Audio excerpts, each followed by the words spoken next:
अल्लाहुम्मा सल्लि अला मुहम्मद व आलि मुहम्मद अल्लाहुम्मा लअन क़तलत अमीरुल मोमिनीन अलैहिस्सलातु वस्सलाम। नाज़रीन किराम, शब शहादत इमाम अली अलैहिस्सलाम की मुनासबत से सबसे पहले अपने वक्त के इमाम ज़माना अज्जलल्लाहु ताला फ़रज शरीफ और आप तमाम नाज़रीन की खिदमत में हदिये ताज़ियत अर्ज़ करता हूँ।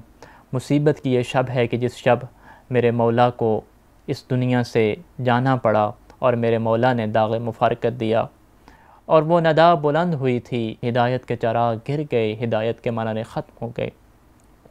आज की शब चूँकि एक मुसीबत की शब है, आज हम मसाइब इमाम अली अलैहिस्सलाम पर बात करेंगे। आज जो मेरे साथ मेहमान मौजूद हैं मैं उनका तारुफ़ करा देता हूँ। मेरे साथ मौजूद हैं जनाब मौलाना नकाशुल हसनैन साहब, बहुत शुक्रिया। चूँकि आज शब शहादत इमाम अली अलैहिस्सलाम है, मुसीबत के जो लम्हा है, मसाइब इमाम अली अलैहिस्सलाम के हवाले से बताइएगा। औज़ु बिल्लाहि मिनश शैतानिर रजीम, बिस्मिल्लाहिर्रहमानिर्रहीम। अज़्ज़मल्लाहु उजूरना व उजूरकुम बिमुसाब अमीरुल मोमिनीन अली इब्न अबी तालिब अलैहिस्सलाम। यकीनन वाक़अन आज मुसीबत से कम दिन नहीं है। तमाम अहले बैत के चाहने वालों के लिए मुसीबत का पहाड़ टूटा है। ज़मीन व आसमान आज गमज़दा हैं। आज इमाम असर गमगीन है। तमाम मखलूक़ात कायनात इस गम में डूबी हुई है कि आज जो है वो मुसल्ला इबादत खून से सुर्ख हो गया है। आज हिदायत का काबा जो है वो अपने खून से नहला दिया गया है। मुसीबत के दिन हैं। मैं क़िबला तनसीर अब्बास हाशमी साहिब और वाक़अन तमाम असहाब पैगंबर में से, रसूलुल्लाह के तमाम सहाबा में से सबसे मज़लूम तरीन हस्ती का नाम अली इब्न अबी तालिब है। दीन खुदा पे ख़ुद भी शहीद किए जाते हैं और इनके घर के बच्चे बच्चे को राह खुदा में शहीद किया जाता है। मैं इस मुसीबत को मीर अनीस के इन जुमलों के साथ वाज़े करना चाहता हूँ जिसमें उन्होंने फरमाया, अब पीटने की जा है ग़ुलामान मुर्तज़ा, आका की गोश दिल से मुसीबत सुनो ज़रा, ऐसा करीम ऐसा सखी ऐसा पेशवा, बेजुर्म हक़ के सजदे में शहीद हो गया, फुर्सत न दी नमाज की, इस रोज़ादार को नहला दिया खून में शहे ज़ुल्फ़िकार को। अल्लाहु अकबर, अल्लाहु अकबर। वाक़ियन एक बहुत बड़ी मुसीबत है और गमगीन गम के लम्हात हैं। जहाँ पे ये लम्हात मुसीबत के हैं, वहीं पे अगर हम मौत के बारे में गुफ्तगू करें तो मौला अली अलैहिस्सलाम के मौत के हवाले से बड़े खूबसूरत इरशादात हैं और पूरी ज़िंदगी मौत के हवाले से बड़ा खूबसूरत बयान करते रहे हैं। तो मौला के नज़दीक मौत कैसी थी? बिल्कुल सही फ़रमाया आपने कि मौला मौत से मोहब्बत और इश्क़ करते थे। सुभान। बहुत सारे लोग मौत से जो है वो मोहब्बत करते थे और मौत की आगोश में गए, लेकिन जितना इश्क़ और जुनून मौला अली की ज़ात को परवरदिगार से मिलने का था मौत के ज़रिए, वो किसी और शख्सियत को नहीं था। अक्सर हाँ, जब असहाबे पैगंबर किसी मारके में या किसी जंग ग़ज़वे में शहीद होते थे तो मौला अली रसूल गिराम क़द्र के पास आके पूछते थे, या रसूल अल्लाह, क्या मेरे लिए शहादत नहीं है? क्या मेरे हिस्से में शहादत नहीं आएगी? रसूल गिरामी क़द्र फरमाते थे, फ़इन्न शहादत मिन वराइक, या अली शहादत तो आपकी तलाश में है। फिर अगला सवाल देखिए, हकीकत मौत। कहा रसूल गिरामी क़द्र ने मौला अली से फरमाया, या अली, जब मौत आएगी, मौत की मुश्किल आएगी, उस वक्त आपके सब्र का आलम क्या होगा? सब्र कैसे करेंगे?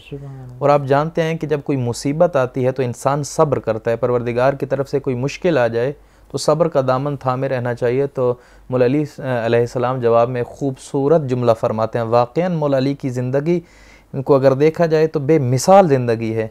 कहा कि या रसूल अल्लाह, ये जो मकाम आपने बयान किया है मौत का, लैसा मिन मवातिन सब्र वलकिन मिन मवातिन शुक्र। सुभान अल्लाह। या रसूल अल्लाह, अली के लिए मौत का आना सब्र के मकामात में से नहीं है कि अली सब्र करेगा, बल्कि मौत के आने पे अली परवरदिगार का शुक्र अदा करेगा। सुभान अल्लाह। क्योंकि ये मौत तो मुझे अपने महबूब खुदा से मिलाने का एक ज़रिया है, एक वासिता है। मौत ही के ज़रिए तो अली अल्लाह से जाके मुलाकात करेंगे।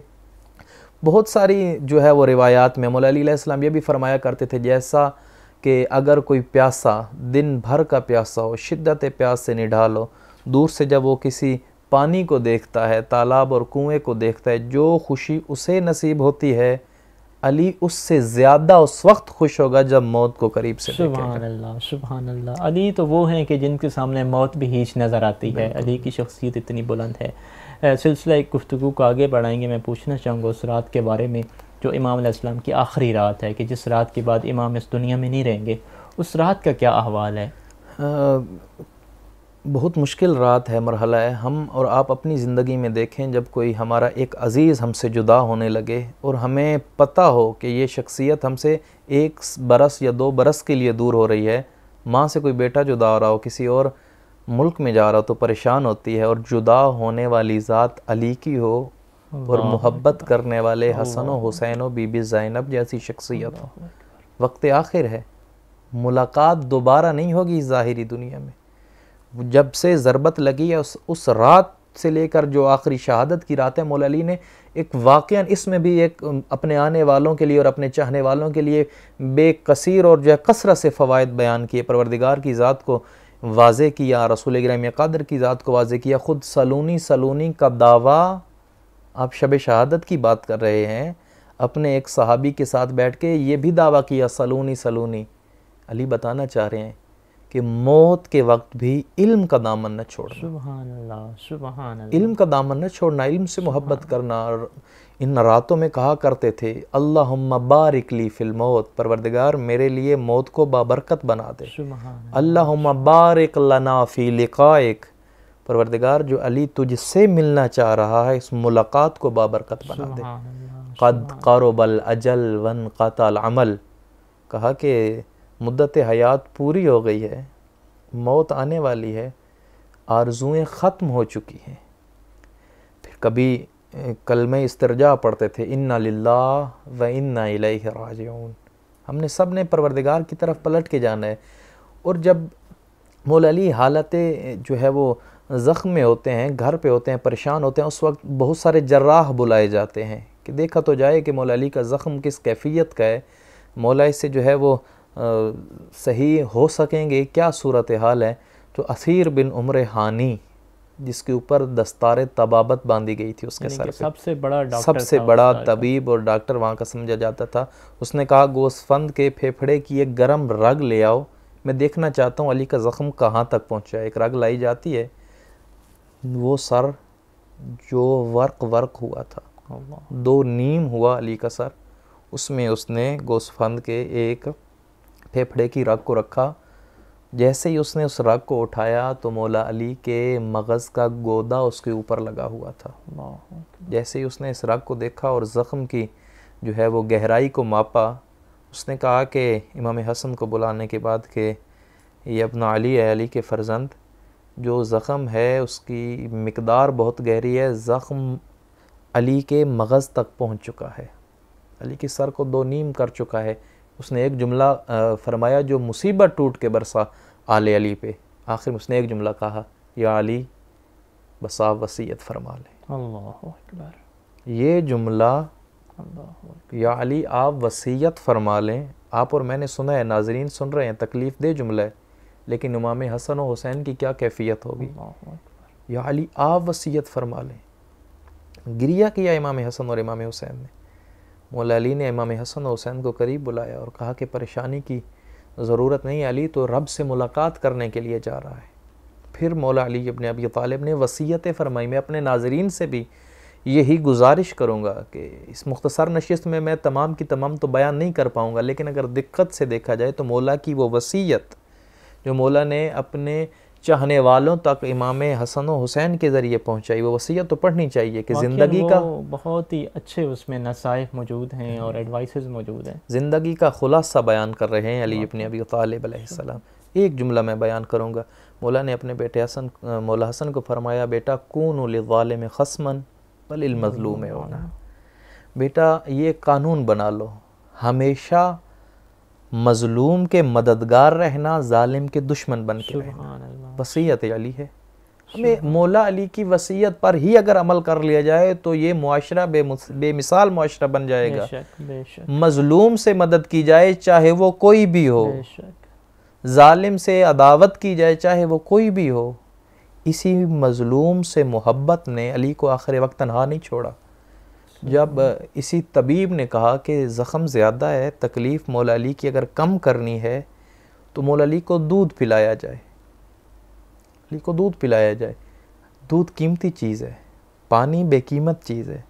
जैसे ही ये कूफा के यतीम बच्चों को पता चला कि मौला अली को दूध की ज़रूरत है, थोड़ी देर बाद दरवाज़े पे दक्कुल बाब हुआ, दरवाज़ा खोला, इमाम हसन क्या देखते हैं, कूफा के यतीम बच्चों की कसरत है, हाथों में दूध के जाम उठाए हुए, कहें आज हम नहीं पिएंगे, आज हम उसे पिलाएंगे जो हर शब हमें पिलाता था। मैं यहाँ पे एक ज़िक्र मुसीबत आ गई है। मैं पहले जुमला कह चुका हूँ कि दूध कीमत वाली चीज़ है, पैसे दे के ख़रीदना पड़ता है। पानी बेकीमत चीज़ है। वाक़ई मौला खुशकिस्मत है कि दूध मांगा नहीं, मिल तो गया था। लेकिन इमाम हुसैन की मज़लूमियत ये है कि अपने जिगर गोशा के लिए, हज़रत अली असगर के लिए, हज़रत अली अकबर के लिए एक घूंट पानी का मांग रहे हैं, लेकिन फ़ौज अश्किया नहीं दे रही। मैं यही कहा करता हूँ, ये वो घराना है। अली मज़लूम तरीन हस्ती इसीलिए हैं कि आप भी राह खुदा में शहीद हुए, आपके घर का बच्चा बच्चा राह खुदा में शहीद हुआ। सुभान अल्लाह। और वाक़ई ये इमाम अली अलैहिस्सलाम की बुलंद शख्सियत है और उनका खुदावंद मुताल पर कामिल ईमान और यकीन है कि जितनी मुसीबत भी आए, जितनी बड़ी मुसीबत में उनके इरादों में कोई तब्दीली नहीं आती और वो मज़बूत चट्टान की तरह बाकी रहते हैं। मुसीबत की शब है और शहादत इमाम अली इब्न अबी तालिब, इंतकाल इमाम अली इब्न अबी तालिब करीब है। तो ये जो आखिरी कैफियत थी मौला अली अलैहिस्सलाम की, इसमें कभी आप बेहोश हो जाते थे, कभी होश में आते थे, कभी नसीहतें करते थे। तो इस हालत को देख के जो आपकी बेटियां थीं उन्होंने आहो बुका शुरू कर दिया, गिरिया शुरू कर दिया। तो उस टाइम मौला अली और चाहने वाले भी बाहर मौजूद थे। मौला के असहाब ने मौला को आखिरी वक्त तक नहीं छोड़ा। मौला ने अपने असहाब को कहा जो वक्त शहादत के वक्त के तुम चले जाओ यहाँ से, एक लम्हे के लिए अली को छोड़ दो। तो आपके एक सहाबी का जिक्र मिलता है, असबख बिन नबाता। तो वो नहीं जा रहा था, तो घर के बाहर बैठ गया। इमाम हसन ने देखा और सवाल किया कि तुम क्यों नहीं जा रहे? कहा नहीं, मैं अली की ज़ियारत के बगैर नहीं जाना चाहता, मुझे अली की मोहब्बत अली से दूर नहीं जाने देती। इमाम हसन ने एक जुमला फरमाया। और मौला अली की ज़िंदगी तो दर्स है ही, मौला अली के आखिरी लम्हात भी इंसानियत के लिए दर्स हैं। मैं फिर आपको वही दोबारा तकरार के साथ कह रहा हूँ कि पढ़िए मौला अली की वसीयत, उसमें देखिए मौला अली ने एक माशरे को किस अहमियत से जो है उजागर किया, एक मुसलमान और मोमिन को कैसा होना चाहिए, वो मौला अली की वसीयत पढ़ के ही पता चल सकता है। वाक़ई ये जो इमाम हसन अलैहिस्सलाम ने कहा था, सहाबा से चाहने वाले थे कि आप घरों से दूर चले जाएं। मकसद यही था कि बीबी ज़ादियों की रोने की आवाज़ उनके कानों तक ना पहुँचे। और इमाम अली अलैहिस्सलाम और ख़ानदान अहले बैत का ये दस्तूर रहा है कि आपने पर्दे पर बहुत ज़्यादा फोकस किया और अहमियत दिलाई है लोगों को। लेकिन बदकिस्मती कहिए या ज़माने का जुल्म देखिए कि वही नबी ज़ादियाँ जब करबला में गईं तो किस अंदाज से तौहीन की गई, बदबख्तों ने किस अंदाज से इहानत की। चूँकि प्रोग्राम का वक्त मुख्तसर है, मैं बहुत शुक्रिया अदा करना चाहूँगा आपका कि आपने ज़िक्र फ़ज़ाइल और मसाइब बयान किए। नाज़रीन किराम, मुसीबत की ये घड़ी, मुसीबत के ये लम्हात के जब इमाम अली अलैहिस्सलाम की आखिरी शब है, लेकिन इमाम अली अलैहिस्सलाम की ज़िंदगी की आखिरी शब से दर्स मिलता है कि आपने जो नसीहतें की उसमें कहा कि कून लिज़्ज़ालिम ख़स्मन वलिल मज़लूम औना, कि ए इमाम हसन और इमाम हुसैन, ये मेरा पैगाम तमाम लोगों तक पहुँचा देना और सब तक पहुँचा देना, सबको बतला देना कि रहती दुनिया तक तुम जालिम की मुखालफत में रहना और मज़लूम के मददगार बनकर रहना। और फिर पर्दे के हवाले से इमाम अली अलैहिस्सलाम को वो तर्ज़ अमल सुनहरी हुरूफ में लिखे जाने के काबिल है और एक सीरत का दर्जा रखता है कि तमाम ख़वातीन को पर्दे पर ध्यान देना चाहिए और मुतवज्जो होना चाहिए। इस दुआ के साथ कि अल्लाह ताला हम सब को सीरत इमाम अली इब्न अबी तालिब अपनाने की तौफ़ीक़ अता फ़रमाए। वस्सलामु अलैकुम व रहमतुल्लाहि व बरकातुहू।